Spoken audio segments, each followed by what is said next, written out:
Parent की रहता है फॉरेन की को रेफर करके।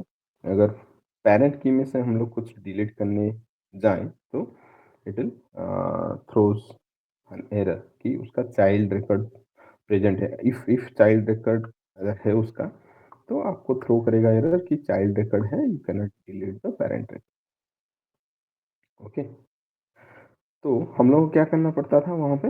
हम लोगों को पहले जाके पेरेंट को सॉरी चाइल्ड को ढूँढ के डिलीट करना पड़ता था, या फिर चाइल्ड को ढूँढ के उसको नल सेट करना पड़ता था, फिर हम लोग पेरेंट को डिलीट कर पाते थे। तो यहाँ पे ऑन डिलीट क्लॉज़ जो है वो ओरेकल ने प्रोवाइड किया है कि जो हम लोगों को ढूँढना नहीं पड़ेगा चाइल्ड रिकॉर्ड को। ये अपने आप जाके चाइल्ड को डिलीट कर देगा, देन डिलीट कर देगा, जिसका नाम है ऑन डिलीट कैस्केड। अगर आप चाहते हो कि मेरा पेरेंट जो है वो डिलीट होने के साथ-साथ चाइल्ड रिकॉर्ड डिलीट ना हो, उसका जो वैल्यू है वो नल सेट हो जाए, then on delete set now. 2 clauses हैं, 2 काम के लिए, लेकिन इसको आपको एनालिसिस करके देना पड़ेगा या फिर डिफाइन करना पड़ेगा कब? जब आप टेबल क्रिएट कर रहे हो, ठीक है? Then only it will work. ये डिलीट करते टाइम नहीं, ये टेबल क्रिएट करते टाइम आपको यूज़ करना पड़ेगा। Oracle provides two class. Oracle provide two class to delete the parent record without any issue. Oracle provide two classes to delete the parent record without any issue. On delete cascade, on delete set null. तो on delete cascade क्या है? If we want to delete parent record and its corresponding child record, then we need to use on delete cascade along with foreign key declaration. जब आप foreign key declare करोगे, उसके end में लिख दोगे, foreign key declare हो गया, सब कुछ हो गया, कॉमा देने से पहले आप लिख दोगे on delete cascade। तो क्या होगा? So when we delete the parent record, it won't throw any error even if child record is present for that parent record। जिस parent record के लिए child record है, उसके लिए एरर थ्रो नहीं करेगा। क्या करेगा वो? It will delete child first and then parent record automatically. ये चाइल्ड को डिलीट कर देगा एंड पेरेंट को भी डिलीट कर देगा ऑटोमेटिकली, आपको एरर थ्रो नहीं करेगा। ऑन डिलीट सेटनल क्या है? वही सेम, आप जब फॉरेन की डिक्लेयर करोगे, फॉरेन की डिक्लेयर करते टाइम इसको आप यूज करोगे। If we want to delete parent record and set child record to null, अगर आप चाहते हो पेरेंट रिकॉर्ड में ये आपका जो है डिलीट हो जाए एंड चाइल्ड रिकॉर्ड का वैल्यू नल सेट हो जाए, then we need to use on delete set null along with foreign key declaration। So when we delete the parent record, जब आप parent record delete करोगे, it will delete the parent record and set child record to null automatically without any error। तो कोई error throw नहीं करेगा and automatically सारे delete हो जाएंगे। तो हम लोग जो कल जो टेबल क्रिएट किए थे, उसी टेबल को हम लोग फिर से क्रिएट करते हैं, ठीक है, एंड उसमें डेटा इंसर्ट करते हैं, फिर देखते हैं on delete set null, on delete cascade किस तरह से काम करता है।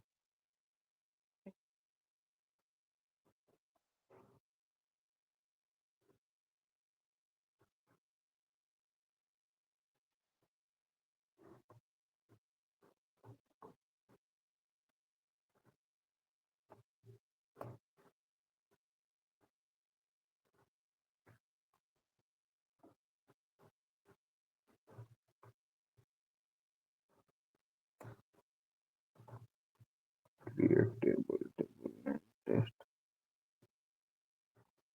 ठीक है, टेस्ट आईडी नंबर 2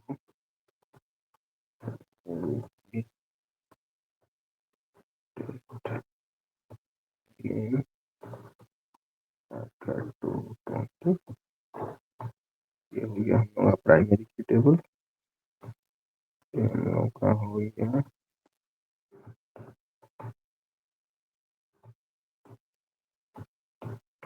ये हम लोग का हो गया फॉरेन की टेबल।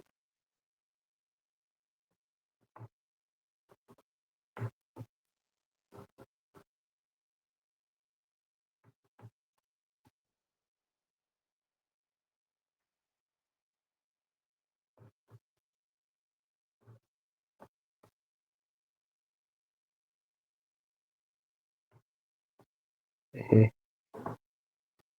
मिस्टेक हो गया। ओके, फिर से क्रिएट करना पड़ेगा।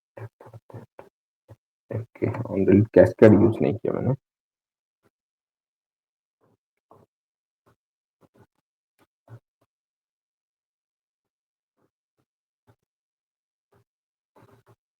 ऑन डिलीट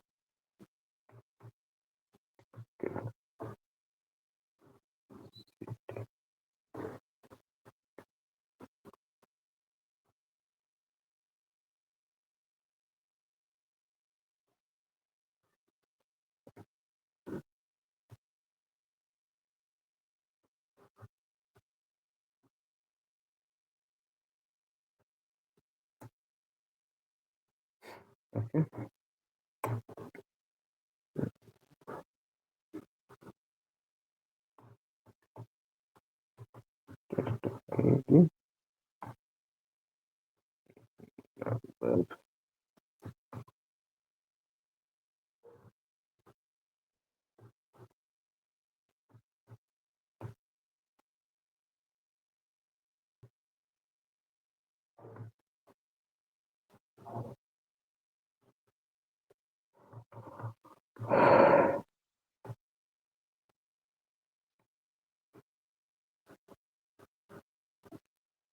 नहीं दे रहा है ना?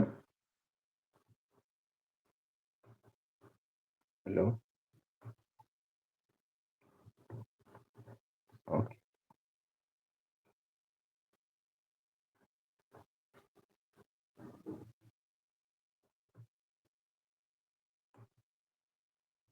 ठीक है। ये हम लोग कल जो क्रिएट किए थे वही क्रिएट कर रहे हैं, जस्ट खाली इसका क्या है, ऑन डिलीट सेट नाउ। ठीक है, डिक्लेयर हो गया। टेस्ट आईडी,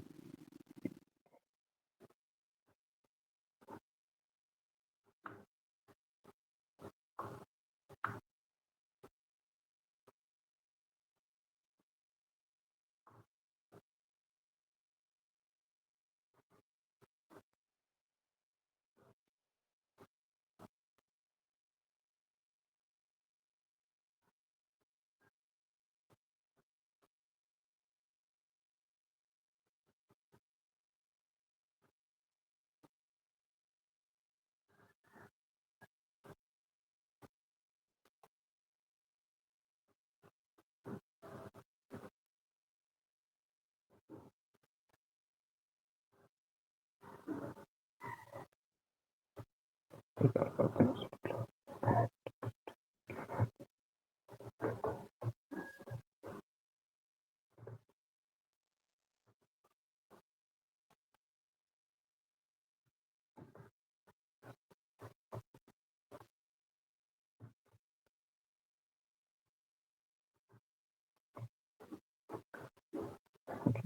तो ये हमारा क्लियर हो गया। अभी मैं इंसर्ट कर रहा हूँ, insert into text, okay,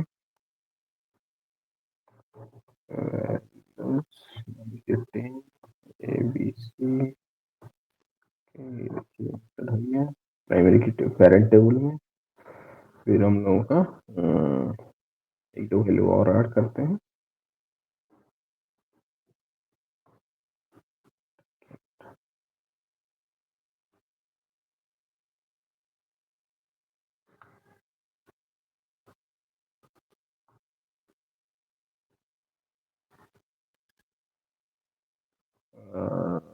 Divyendu, hello,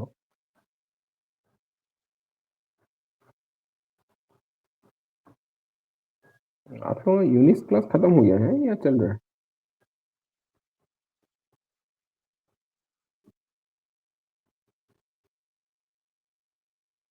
आज है क्लास? कौन कौन से दिन होता है? Sunday, Monday, Tuesday?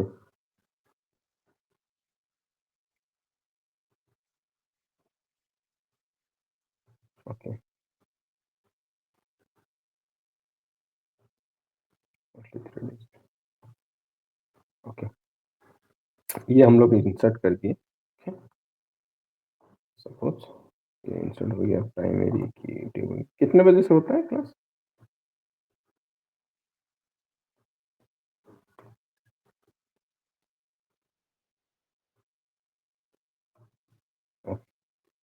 तो क्या है मेरा ओके, देखिए यहाँ पे मैं वैल्यू को इंसर्ट किया, ठीक है। यहाँ पे और एक वैल्यू मान लीजिए ऐसे इंसर्ट किया, इसको कमेंट किया। तो मेरा मेन पर्पस है आप लोगों को ये दिखाना कि किस तरह से मेरा on delete cascade on delete set null जो है काम कर रहा है। ओके, तो यहाँ पे इतना फोकस नहीं करते हैं, क्या डेटा इंसर्ट हो रहा है, बट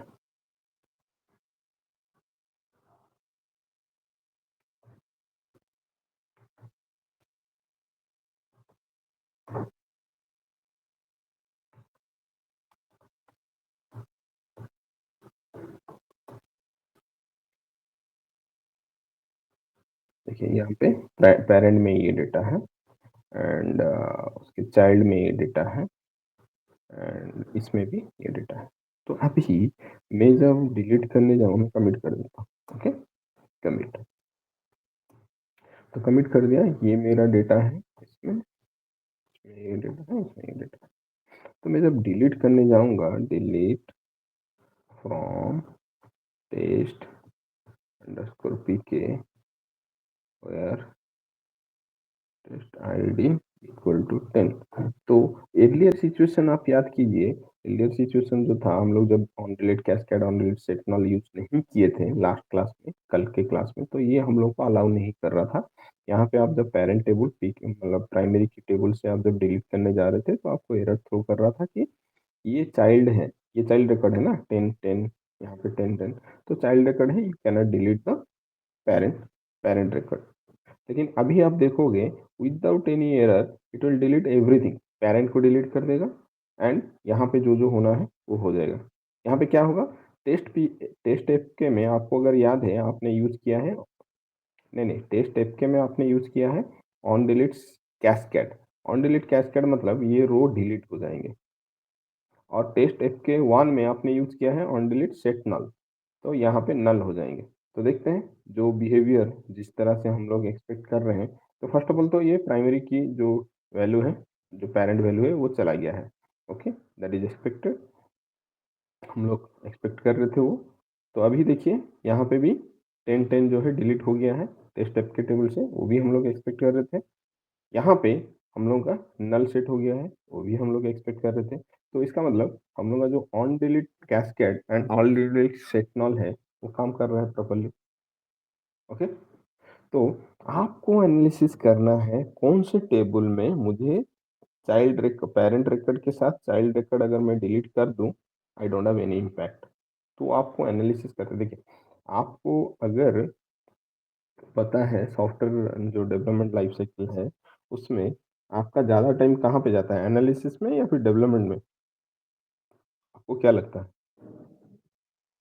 कोई भी सॉफ्टवेयर डेवलप जब होता है तो ज़्यादा टाइम किस में जाता है, एनालिसिस करने में या फिर रिक्वायरमेंट एनालिसिस इसमें जाता है या फिर आपका डेवलपमेंट में ज़्यादा टाइम जाता है? क्या लगता है आपको? कुछ तो एक आइडिया होगा ना, कोई भी चीज़ डेवलपमेंट में नहीं, आपका एनालिसिस एंड रिक्वायरमेंट में ज़्यादा टाइम जाता है, ठीक है। प्लानिंग में ज़्यादा टाइम जाता है, वो सारी चीज़ हो जाने के बाद आपके पास डेवलपर वालों के पास एक ब्लूप्रिंट आ जाता है कि ये टेबल रहेगा, ये कॉलम रहेगा, इसके साथ ये मैपिंग रहेगा, बस वो लोग कोड टाइप करते रहते हैं बेस्ड ऑन दैट डायग्राम, ठीक है। तो उनको ज़्यादा दिक्कत नहीं होता है, ज़्यादा दिक्कत एनालिसिस जो करते हैं वो, क्योंकि उनको फ्यूचर सोचना रहता है ना, फ्यूचर में किस तरह से हम लोगों का सॉफ्टवेयर बिहेव करेगा, उसको सोच के ये लोग अभी से एनालिसिस करके वो सब डायग्राम बनाते हैं, बेस्ड ऑन दैट वो लोग उस पर काम करते हैं। ओके, यहाँ पे दो टेबल मैंने आपको दिया है जिसका कॉलम नाम भी है, कॉलम नेम है, डेटा टाइप भी है एंड कौन से कॉलम पे कौन सा कांस्टेंट है वो भी दिया गया है। तो आपको क्रिएट करना है टेबल, जैसे कि create table, table name DPT test, DPT number number two primary key, D name वर्केट टू 14 नॉट नल, लोकेशन वर्केट two 13 not null, bracket close semicolon enter, table created दिखाएगा। सिमिलरली आपको एक ईएमपी टेस्ट क्रिएट करना है, create table, table name, create table, table name EMP test आप लिखोगे, फिर bracket start, EMP number, number for primary key, comma, E name, varchar to 10 not null, job worker to 9 not null, manager mgr number 4, references EMP test, यानी कि ये table में मतलब ये जो रेफर कर रहा है एमजीआर कॉलम, इसी टेबल के ईएमपी नंबर को रेफर कर रहा है। तो आप लिखोगे references EMP test EMP number on delete set null, hire date, date not null, साल नंबर 7, 2 नॉट नल, कमीशन 7, 2, कुछ नहीं, कुछ भी यहाँ पे कांस्टेंट नहीं है कमीशन के लिए, डिपार्टमेंट नंबर, रेफरेंसेस टू ये वाला टेबल जो पहले क्रिएट किया हो डीपीटी टेस्ट, उसके ये वाला प्राइमरी की को DPT number, DPT test DPT number on delete cascade. तो आप करोगे, एंटर करोगे, देन आपका जो है टेबल क्रिएटेड दिखाएगा। तो ये आपके लिए टास्क है, आज आप ये करोगे, कल हम लोग इसको डिस्कशन करेंगे। ये एक मतलब रियल टेबल है जो कि आप लोग आपके जो प्रैक्टिस के टाइम पे आप लोग देख रहे हैं, जो भी हम लोग ईएमपी टेबल जो प्रैक्टिस कर रहे हैं उसी का ये टेस्ट वर्जन है, ठीक है? टेस्ट करने के लिए मैंने आपको दिया है, तो ये आप सर ऑडियो में कोई इशू आ देख रहा है, लीजिए। वॉइस मफल हो रही है आपकी। अभी मैं इशू आ रहा है, यस, अभी अभी भी आ रहा अभी है भी क्या? आ रहा है सर, स्टैटिक है कुछ। अच्छा रुकिए मैं, अच्छा रुकिए रुकिए मैं डिस्कनेक्ट करके,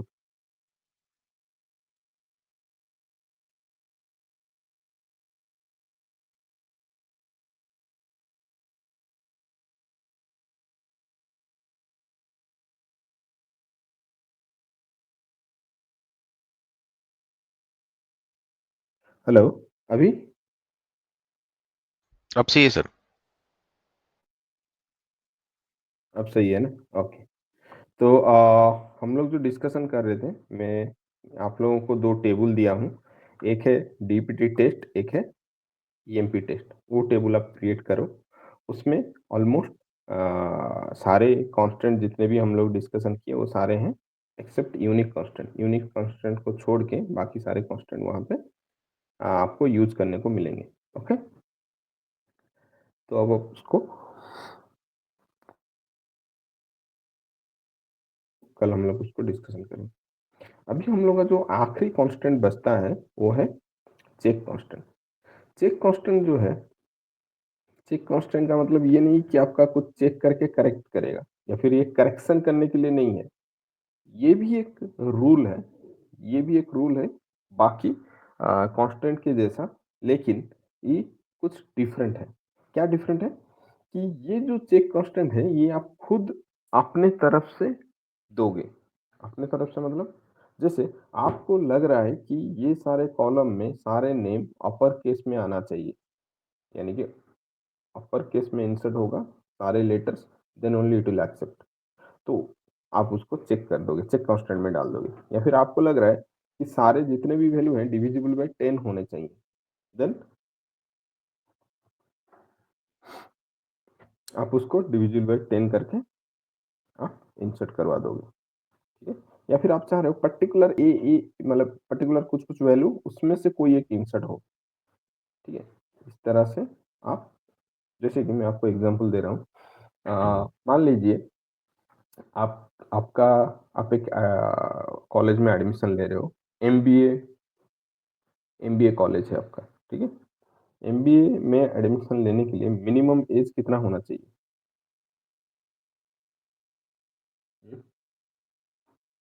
हेलो, मिनिमम एज कितना होना चाहिए? हमारे जो एज 20, मिनिमम एज 20 होना चाहिए, 20 प्लस भी नहीं, 20 होना चाहिए। ओके, तो मेरा कंडीशन कुछ ऐसा होगा कि मान लीजिए जो सिस डेट है कि नहीं, sys date minus date of birth, okay, greater than 20 years, ऐसे कुछ मैं ईयर्स निकालूंगा, शीट date minus date of birth, जो भी निकलेगा डिवाइडेड बाय 12 करूंगा, ग्रेटर देन उसको 20 ऐसे कंडीशन डालूंगा। अगर ऐसा है then only it will allow us to enter that student value into our table, नहीं तो उस स्टूडेंट का वैल्यू हमारे टेबल में इंसर्ट नहीं होगा। तो मंथ्स बिटवीन इस तरह का कैलकुलेट कुछ करके सर कंडीशन आप आप बोल दे रहे सकते। हो? हाँ हाँ, मंथ्स बिटवीन भी आप कर सकते हो। हाँ हाँ, नहीं मंथ्स बिटवीन तो ऐसा कुछ नहीं है। हाँ, मंथ्स बिटवीन एक फंक्शन है ना, उसको भी आप कर सकते हो। Months between sheet date comma date of birth divided by 12 greater than 20, then only it will accept the value. तो ये सारे कंडीशन आप टेबल क्रिएट करते टाइम दे सकते हो, जो कि आपका एक्टिवेट हो जाएगा, चेक होगा जब आप इंसर्ट करने जाओगे वैल्यू को। अगर वो कंडीशन, वो क्राइटेरिया सेटिस्फाई हुआ then only it will accept, sorry, then only it will allow the value into the table, otherwise allow नहीं करेगा। Okay, it defines a condition that each row must satisfy। एक condition ही satis में ये define करता है जिसमें सारे रो satisfy करना चाहिए। Okay, to satisfy the constraint each row in the table must make the condition either true or unknown. तो तो सारे कंडीशन, सॉरी, जो कंस्ट्रेंट को सेटिस्फाई करने के लिए आपका कंडीशन ट्रू होना चाहिए या फिर अननोन। अननोन क्यों बोल रहा हूँ? नल, अननोन मीन्स नल। मान लीजिए आप बोल रहे हो कि अपर केस में वैल्यू आएगा तभी जाके एक्सेप्ट करेगा, नल आएगा तभी तो एक्सेप्ट कर लेगा ना। नल मीन्स व्हाट? अननोन। लेकिन अगर अदर देन अपर केस में वैल्यू आता है देन एक्सेप्ट नहीं करेगा। जैसे इनिट के आप जैसे लोअर केस, जैसे किसी अदर केस में लोअर अपर मिला के, तो उसको अलाउ नहीं करेगा, बट नल को अलाउ करेगा। नल मीन्स अननोन वैल्यू, वो अपर है लोअर है पता नहीं है, तो उसको अलाउ कर देगा। ठीक है, तो इसीलिए लिखा है कि जब कंडीशन ट्रू होगा, condition either true or unknown, जो भी आप कंडीशन दोगे वो ट्रू होगा या फिर अननोन होगा, तभी जाके वैल्यू को अलाउ करेगा, अदरवाइज अलाउ नहीं करेगा। Check constant only check the rules. जैसे मैंने आपको बोला, चेक कांस्टेंट ओनली रूल को चेक करता है, वो करेक्ट नहीं करता है, but not correct the data. आप अगर ये सोच रहे हो कि ये डेटा को करेक्ट करके फिर इंसर्ट करने के लिए अलाउ करता है, नहीं नहीं, ये ओनली चेक करके रिजेक्ट कर देता है।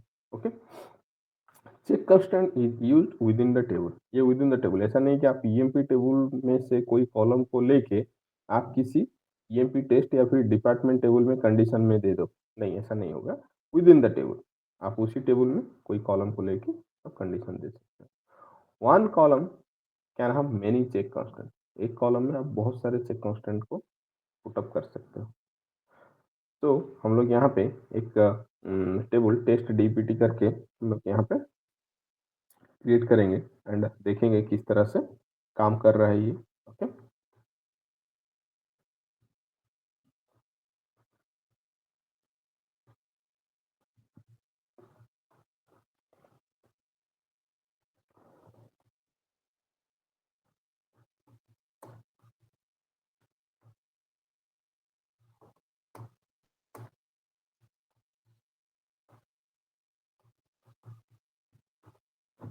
नंबर 2 हम लोग यहाँ पे कांस्टेंट देंगे, चेक कांस्टेंट। ठीक है, देखिए चेक कांस्टेंट दोगे, चेक कांस्टेंट में आप यहाँ पे एक चेक कांस्टेंट ये है और एक चेक कांस्टेंट ये है, तो दो चेक कांस्टेंट दोगे जिसमें आपका दो कंडीशन काम करेगा। जैसे कि चेक लिखूंगा डीपीटी नंबर, ये जो डीपीटी नंबर है किस रेंज में आना चाहिए, 10 to 10 एंड 50, यानी कि आप जो भी वैल्यू इंसर्ट करोगे वो 10 से 50 के अंदर होगा, 10 to 50, उससे ज़्यादा नहीं होगा। ये सुनो, ये कंडीशन दिया ना आपने, और क्या आप दे रहे हो? आप दे रहे हो mod of DPT number comma 10, यानी कि जब 10 में डिविजिबल होगा वो 0 होना चाहिए, यानी कि डिविजिबल बाय 10 भी होना चाहिए। तो इसका मतलब आपने ये बोला कि 10 से 50 के बीच जो वैल्यू है उसको अलाउ करो एंड ओनली दोज वैल्यू को अलाउ करो जो 10 से डिविजिबल हो रहे हैं। इसका मतलब 10, 20, 30, 40, 50 इतना ही अलाउ करेगा, ज़्यादा अलाउ नहीं करेगा। यस और नो? हेलो, यही आपका कंडीशन है या नहीं? ओके, फिर आप बोल रहे हो check D name equal to upper of D name, यानी कि जो भी वैल्यू इंसर्ट करेगा वो आपका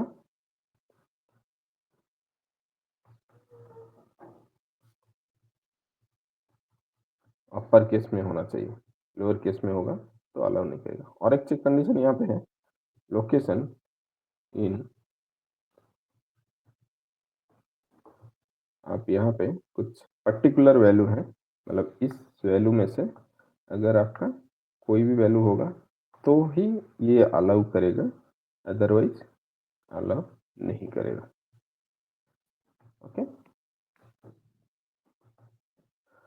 ठीक है। तो अभी इंसर्ट करके देखते हैं। Insert into table name test underscore DPT values, मैंने यहाँ पे 10 दिया, 10 अलाउ करेगा ऑब्वियसली। मैं यहाँ पे दे रहा हूँ सेल्स, सेल्स अपर केस में अलाउ करेगा, मैंने दिया न्यूयॉर्क, अलाउ करेगा सारे मेरे, ये जो न्यूयॉर्क है इस 4 वैल्यू में से एक वैल्यू है, तो ये सारे correct value, perfect value allow करेगा। मैं अगर यहाँ पे 10, 20, 30, 40, 50 के जगह पे मैं अगर 60 दे दूँ तो विल नॉट अलाउ। ठीक है, सो ये अलाउ नहीं कर रहा है, तो then I will make it 50। But यहाँ पे सेल्स की जगह पे अकाउंट्स में लिखूंगा,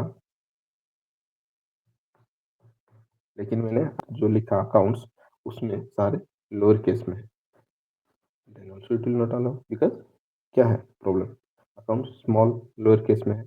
ओके, मैं इसको अपर केस कर देता हूँ। यहाँ पे जो न्यूयॉर्क है, मैं न्यूयॉर्क नहीं लिख के मैं लिखूंगा बीबीए सर, ये अलाउ नहीं करेगा बिकॉज वो 4 वैल्यू में से कोई वैल्यू नहीं है। अगर आप इसको उस 4 वैल्यू में से कोई एक वैल्यू दोगे, डलस, तो देखिए डलस स्पेलिंग मिस्टेक है, DLLS, तो देखिए अलाउ किया। तो ये जो 3 कांस्टेंट हमने दिया था अपने तरफ से, ये वैल्यू को चेक करो, इस तरह से चेक करो, ठीक है। अगर वो सेटिस्फाई हो रहा है देन अलाउ करो, तो वो सारे चीज जो है चेक हो रहे हैं यहाँ पे, ऐसा नो, चेक हो रहे हैं ना? हेलो, चेक हो रहे हैं कि नहीं? चेक हो रहे हैं, करेक्ट, परफेक्ट। फिर आता है हम लोग का डिफॉल्ट, हाँ, एरर दे रहे हैं, करेक्ट। यहाँ पे आ रहा है फिर हम लोग का डिफॉल्ट ऑप्शन। ये डिफॉल्ट ऑप्शन कोई कांस्टेंट नहीं है, लेकिन हम लोग का जो टेबल क्रिएशन का जो टॉपिक है यहाँ पे एंड हो रहा है, देन उस वजह से हम लोग यहाँ पे इसको डिस्कशन कर रहे हैं, ठीक है। डिफॉल्ट क्या है, आप जब कोई वैल्यू नहीं देते हो तो ओरेकल ऑटोमेटिकली क्या इंसर्ट कर देता है, आप अगर कोई वैल्यू छोड़ के चले जाते हो तो बाय डिफॉल्ट और नल, तो every column has its own default value that is null. Default मतलब जो एक जेनरिक वैल्यू होता है जो कि हर कॉलम के लिए एप्लीकेबल होता है, तो डिफॉल्ट वैल्यू है नल। लेकिन आप खुद अपना डिफॉल्ट वैल्यू सेट कर सकते हैं, but we can set default value by using default option in place of null. तो नल के जगह पे आप अपना डिफॉल्ट वैल्यू दे सकते हो, जब कभी भी आप वैल्यू नहीं दोगे, स्किप करके चले जाओगे, देन वो डिफॉल्ट वैल्यू आपका इंसर्ट हो जाएगा। जैसे आपका नेम कॉलम में आप देना चाहोगे NA नॉट एप्लीकेबल, तो नल की जगह पे NA इंसर्ट हो जाएगा। आप चाहोगे जहाँ पे भी फी आप नहीं दे रहे हो तो फी की जगह पे आपका कुछ 1200 डिफॉल्ट वैल्यू इंसर्ट हो जाए, तो वहाँ पे डिफॉल्ट वैल्यू 1200 इंसर्ट हो जाएगा। तो डिफॉल्ट क्या करता है, आपका जो भी डिफॉल्ट वैल्यू आप सेट करोगे वो नल की जगह पे इंसर्ट होगा। लेकिन ध्यान रहे, डिफॉल्ट वैल्यू डेटा टाइप जो है वो मैच होना चाहिए data type of the column. आप जिस कॉलम के लिए डिफॉल्ट वैल्यू सेट कर रहे हो उस कॉलम का डेटा टाइप के साथ सेम होना चाहिए, अदरवाइज इंसर्ट कैसे होगा। आप मान लीजिए नेम कॉलम के लिए डिफॉल्ट वैल्यू सेट कर रहे हो 0, सर ये तो अलाउ कर देगा क्योंकि सारे कैरेक्टर है। टेस्ट आईडी के लिए सपोज आपका जो फी के लिए आप डिफ़ॉल्ट वैल्यू सेट कर रहे हो NA, वो अलाउ करेगा? क्योंकि फी का तो आपका नंबर या फिर फ्लोट होगा डेटा टाइप, उसमें NA कहाँ से अलाउ करेगा? नहीं करेगा। तो डेटा टाइप सेम होना चाहिए, डिफ़ॉल्ट वैल्यू का एंड आपका कॉलम का जो डेटा टाइप है। We need to declare default first then constant. अगर आपका डिफ़ॉल्ट एंड कांस्टेंट दोनों डिक्लेयर करना है एक कॉलम के लिए, तो डिफ़ॉल्ट को फर्स्ट डिक्लेयर करना है। Default value will work in case of implicit insertion. ये इंपॉर्टेंट पॉइंट है कि जब कभी भी आप डिफ़ॉल्ट वैल्यू सेट करते हो, तो आपका वो काम करेगा ओनली अगर इम्प्लिसिट इंसर्ट हो रहा है, यानी कि सिस्टम जब ट्राई कर रहा है नल देने के लिए। आप अगर डिफ़ॉल्ट सेट कर रहे हो एंड इंसर्ट करते टाइम आप खुद NULL लिख के इंसर्ट कर दिए, तो वो काम नहीं करेगा, क्योंकि आपने एक वैल्यू खुद दिया है, तो वहाँ पे डिफ़ॉल्ट काम नहीं करता। It won't work in case of explicit insertion, null insertion, जो कि मैंने आपको बोला खुद। आप अगर खुद इंसर्ट कर रहे हो देन अलाउ नहीं करेगा। ओके?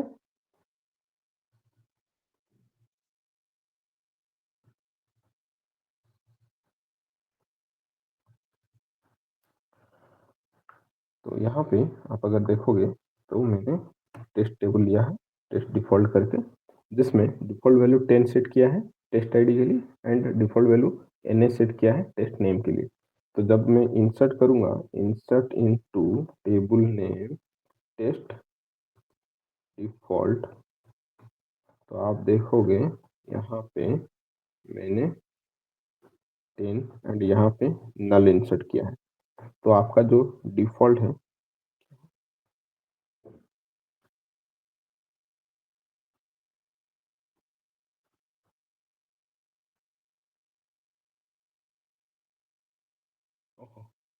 टेबल नेम लिखना था, ठीक है?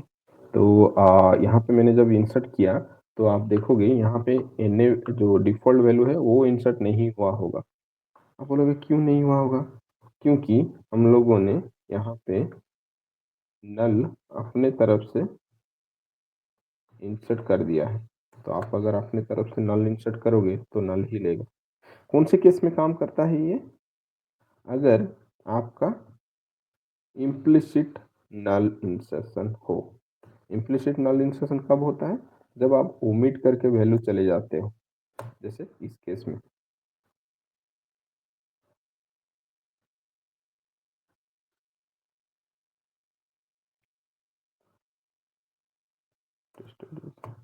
ओके, टेस्ट आईडी का कॉलम का नाम गलत था। ओके, अगर आप इस तरह से इंसर्ट करते हो देन आपका डिफ़ॉल्ट काम करेगा। देखिए यहाँ पे NA आया ना, इंस्टेड ऑफ नल। यहाँ पे नल आना चाहिए, लेकिन आप इम्प्लिसिट इंसर्ट कर रहे हो तो ऐसे नहीं आ रहा। ओके, तो इस तरह से आपका डिफ़ॉल्ट काम करता है। तो इसको आप प्रैक्टिस करो। कल हम लोग थोड़ा कांस्टेंट मेंटेनेंस के बारे में पढ़ेंगे, थोड़ा सा पार्ट बच गया है, एंड हम लोग नेक्स्ट डिस्कशन करेंगे जॉइन के बारे में। जॉइन जो है इम्पोर्टेंट है, तो थोड़ा कंसंट्रेट कीजिएगा। किसी को कुछ डाउट है?